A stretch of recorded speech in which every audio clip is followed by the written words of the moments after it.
When the solo album was being planned, it wasn't sort of out in the open, or you weren't considering the Hollowmen going at that stage? Oh, not really, no. Although over the 5 or 6 years we were together, like, we were going to break up a couple of times, but something happened along the way each time to make us appraise what we should do. So I made a solo album because we were going to have so much time on our hands. We'd finished playing, Mel was going overseas, Archie was going overseas, Johnny was doing something else, Gina was doing something else, so there was just a huge gap, a huge slab of time there in which there was nothing to do. So that's why I decided to make the solo thing. So is there a Billy Baxter band in the works? Not as yet, but there are people I'll be having a bit of a blow with, like in the next couple of weeks. Right, to get something together. Yeah, because I kind of under-promoted Holler, because I think I did like 3 or 4 shows in Melbourne and a couple up in Sydney. It was very low key, yeah. So I'd like to do that so I could sort of reactivate interest in Holler and stuff like that. Even though it's sold relatively well, given that it was under-promoted. Yeah, I'd like to do that, and I want to play some more stuff and different stuff, and even the Holler shows, as good as they were, I just want to go that place beyond what I was doing with them, or with that solo thing at that time. Did you intend playing guitar in the band? Yeah, in the next band I'm in? Yeah, live band. Yeah. It's something new for you? Yeah, it is. It's a funny thing, like, I've never played guitar before live, or for a very short time in the Hollowmen. Yeah. But, we had 2 good guitar players here, and it was superfluous. And, if I play guitar tonight, your listeners will find out that, it's pretty rough around the edges. But, well, that's the next step, Yeah. Now, there's one song on the album you wrote with a previous guest that we've had here, Simon. How did that come about? Because when we were talking to him, he said he couldn't imagine sitting in a room and writing a song with anybody. He sort of does his little bit and then takes it to that person. Is that more or less what happened with you? Yeah, basically. Yeah. We tried a long, long time ago to write a song in that, 2 people in the same room thing. And we wrote this song and we said, hey, that's pretty good. And then the next time we saw each other, we said, boy, that song was a stinker. So I think we were more buoyed by the fact that, we were collaborating and just having fun doing it.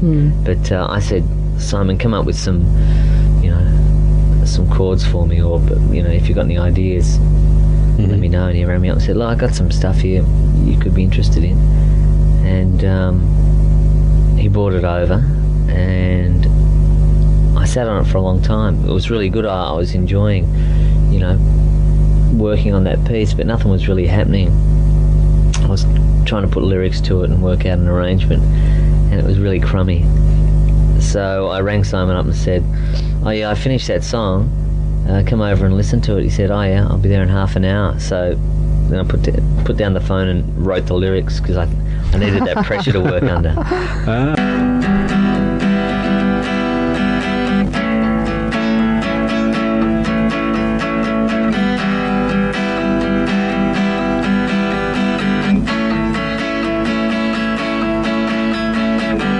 Left with very little, I've not a lot at all.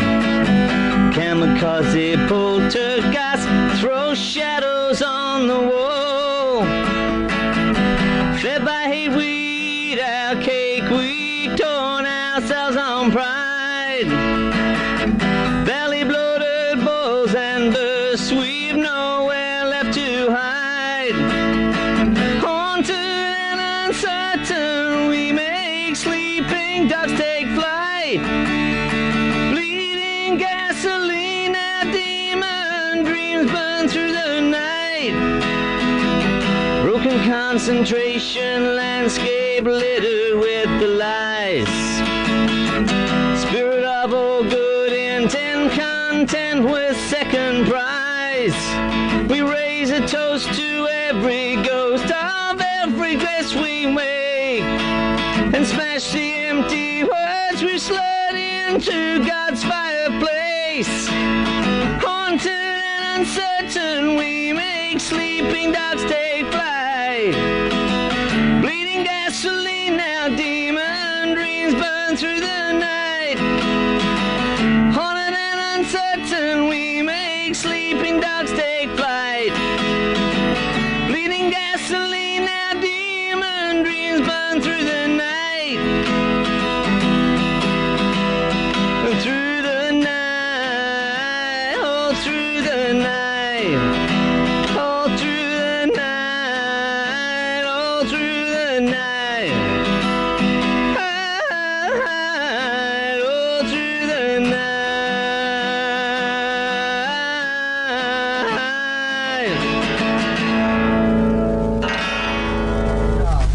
So you're more comfortable writing alone or collaborating? Writing, I guess I enjoy both, you know. Yeah. It's only a performance I'm, more comfortable with others.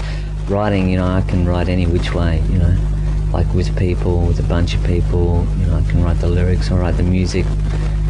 I just enjoy a collaborative process, but sometimes, you just have an idea that takes care of itself. That's a booking for me, probably. I'm a bit of a Dylan freak. Yeah? And I was very curious as to your choice of Girl from the North Country. Is that something you wanted to put down for a long time, or...? Yeah. Was? Yeah. Look, I love Nashville Skyline as an album. I think it's terrific. Great album, as most of his things are. And I wanted to do a duet with someone on the album, with the bloke, because I'd been singing a lot with Gina doing solo stuff, and Mel and I had stopped doing our, it was way back in This Is Cactus Land when we did anything like that. So I was looking around for someone. I love Dave Graney, I love the way he writes, and I love his voice. And I wanted to do Girl from the North Country because it gave that opportunity to do a duet on something that is established as being a duet thing. Yeah.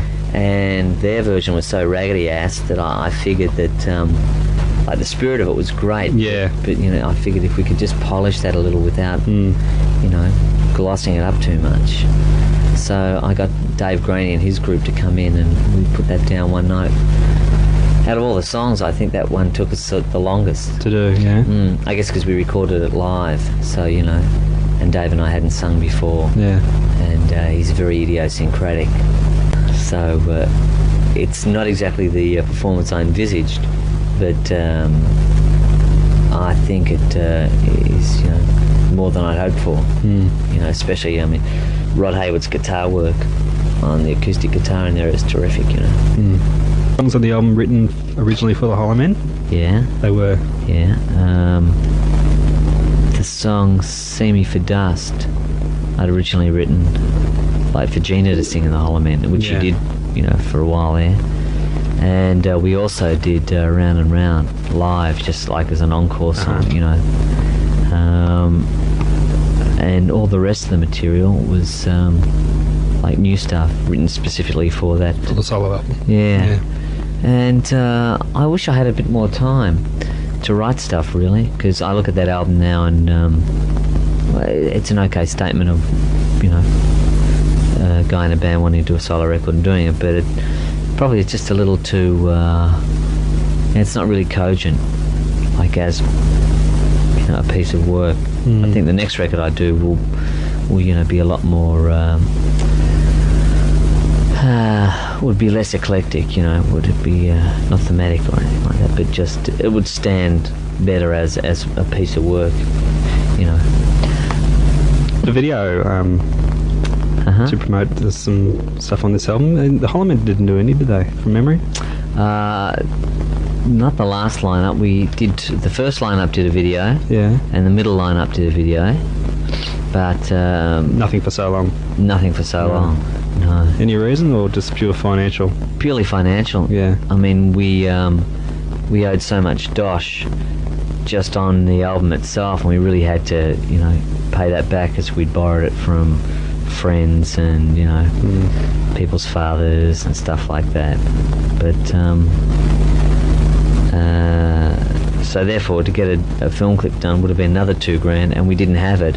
And by the time we'd paid our record back, the the time had marched on and it didn't seem relevant anymore. But in retrospect, I really do wish we had made a clip, because just purely for an historical, sense. Yeah. So you're in favour of videos? Oh yeah. There's nothing wrong with them. Nothing wrong with making. Don't look on them as a necessary evil or anything like that. Not at my end of the market, really. No. It's difficult to get them made on a low budget, because film is a particularly expensive art form. The editing time, the film stock, the equipment and stuff. Unless you've got a mate or a friend or something like that doing a film course somewhere and can swipe the stuff on a weekend, you really have to pay money. I work occasionally on film clips for a company called City Films, who do like real film clips. They'd be doing Kylie, they'd be doing Jace, huge amount of money film clips. Yeah. So like, it's awkward not awkward, it makes you think, sitting in the corner on this thing that's costing 80 grand.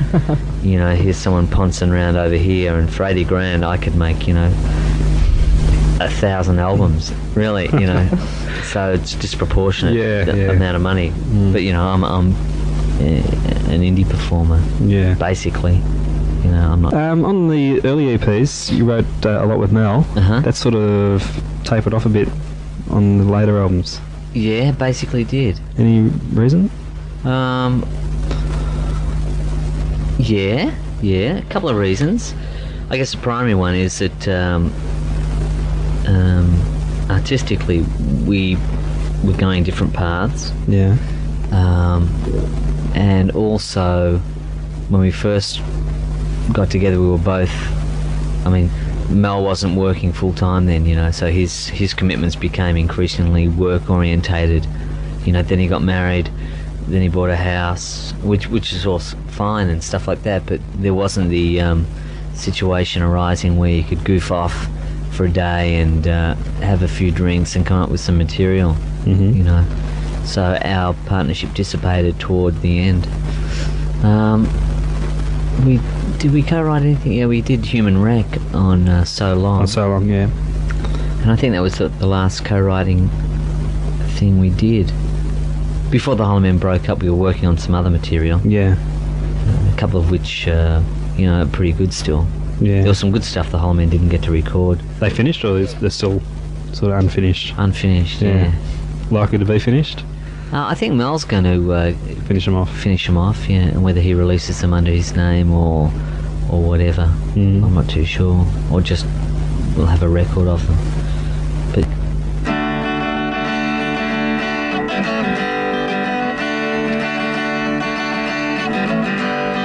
talk is cheap, but you're cheaper still. I caught you with your hand in the till, too stoop, too still, too bitter a pill to swallow swift, a conscience to kill. Now I had enough, no more to discuss. I gave you my trust, now you won't see me for dust.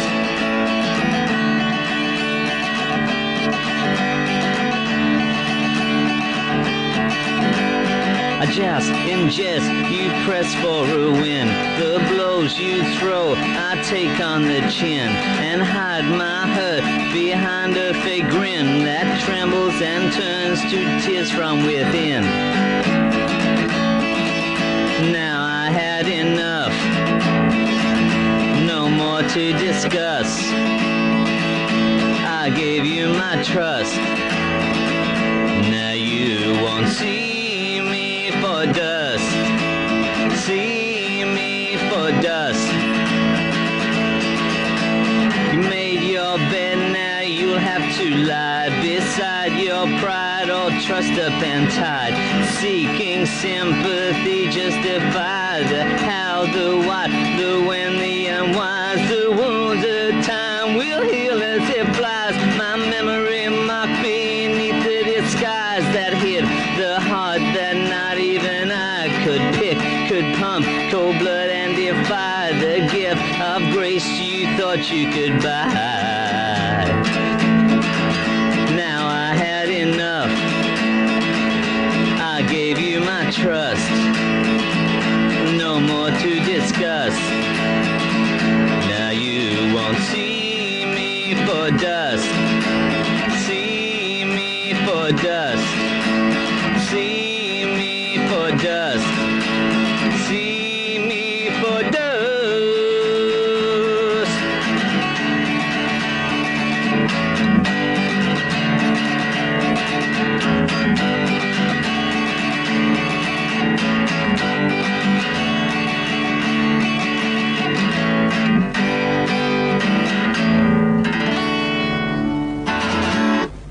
Must have been terribly frustrating though, going around to the majors trying to get some response. Oh yeah, yeah. You went door to door and did all the... Well, yeah. Well, did a lot of phone work, you know. Yeah. And the amount of times that I was just left hanging there, you know, waiting for the guy to get off the other line, or, you know, he's in a meeting, he'll get back to you. I mean, it's the same old story. Anyone with any artistic endeavour is going to find the same thing. It's going to be hard to get the mainstream to lock into it, you know. But at the same time, you could be treated with a bit more dignity, I think, you know, because you're dumb. But you know, I'm happy at a go-go. And the only problem is, of course, that their distribution isn't as great.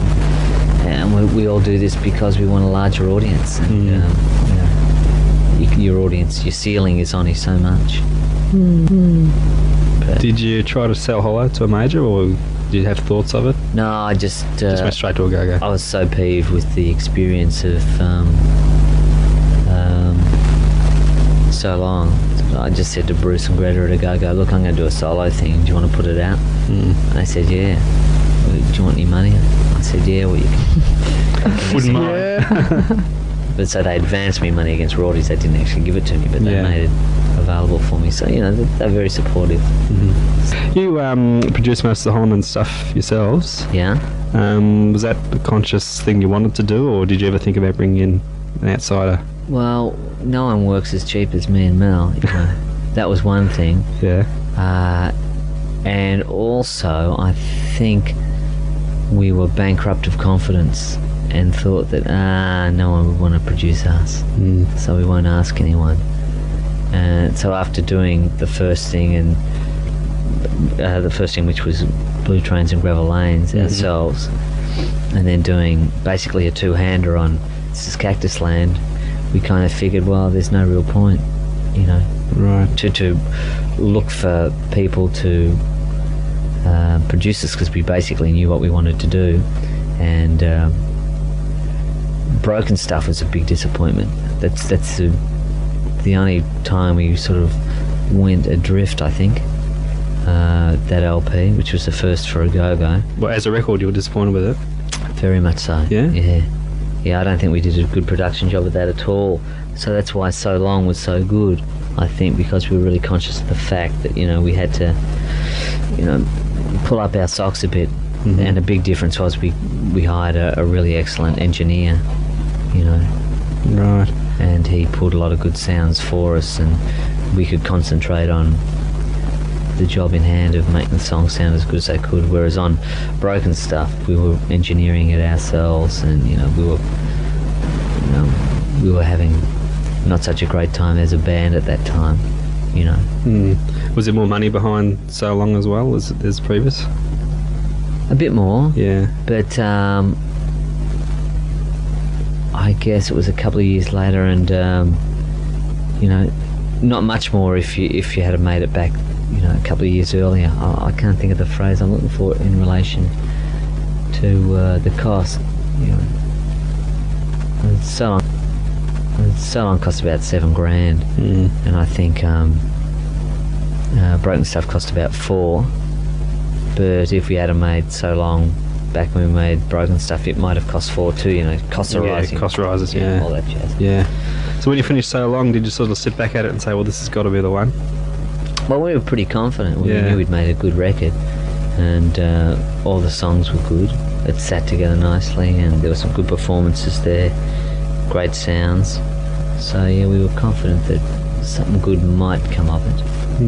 So what sort of reasons were record companies giving you for not taking it, or didn't even get the courtesy of an answer?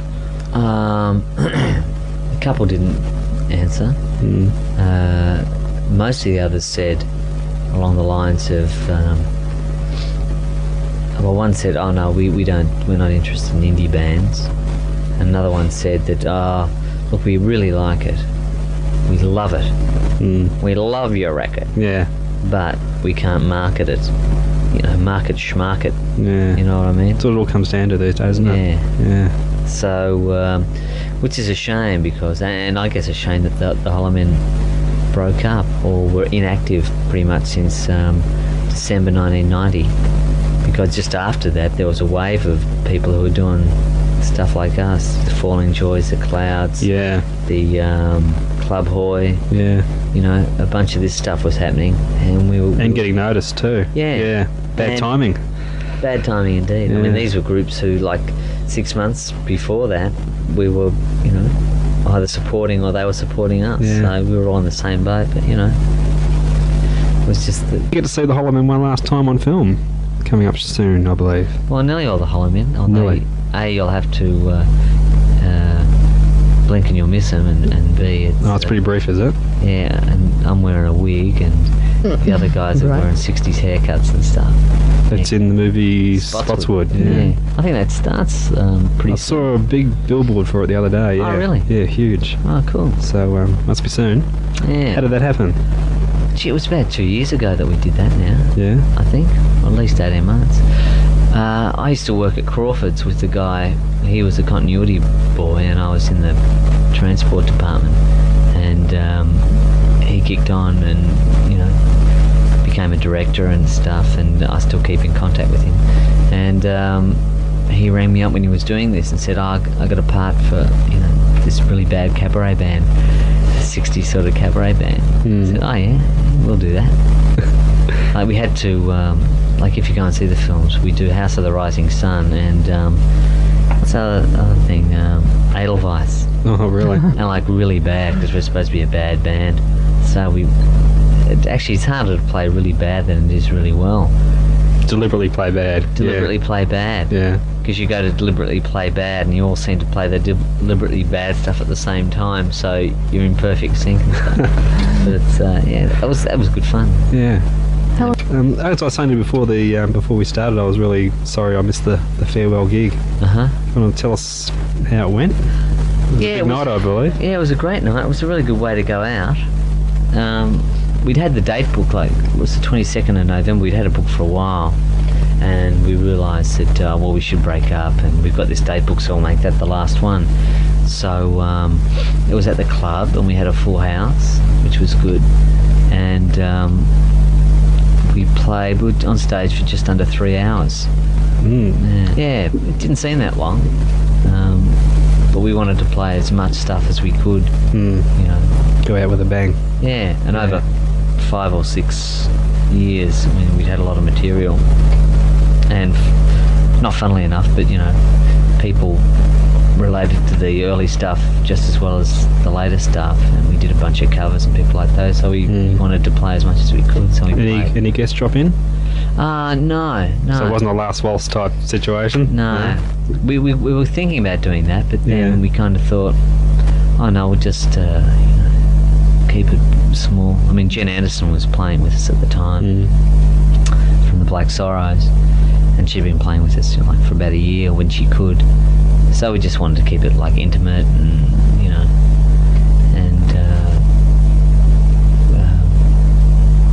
and not too disparate, with different people coming up, but and get the old members coming up and stuff. That would have been one way to go, but we just wanted to get on there and just play the hits.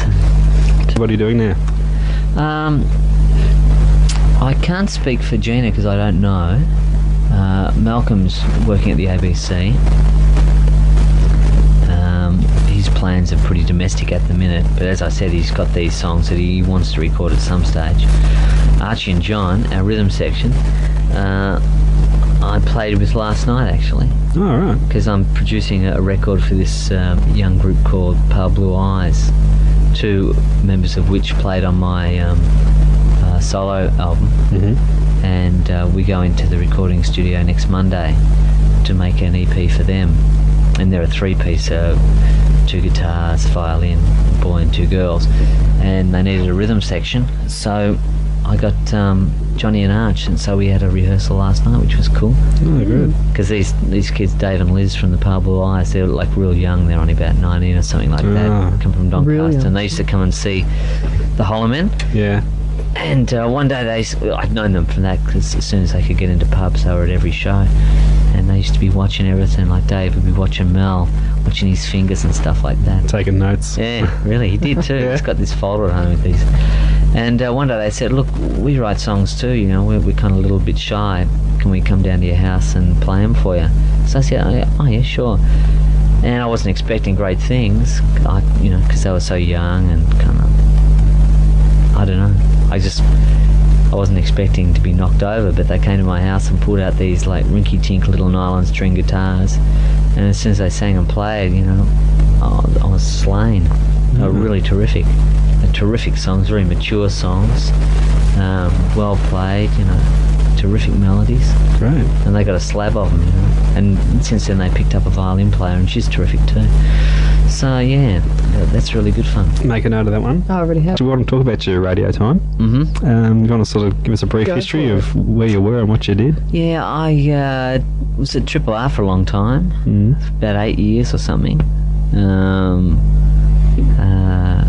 Started off on the Could Have Been Champions, and then got another shift as well during the week, and built that up into some sort of show, you know, like it was just a music show originally, and then it metamorphosed into this I guess novelty show. It's really hard to pigeonhole what it was. Yeah. Just this 3 hours of rambling every Thursday morning.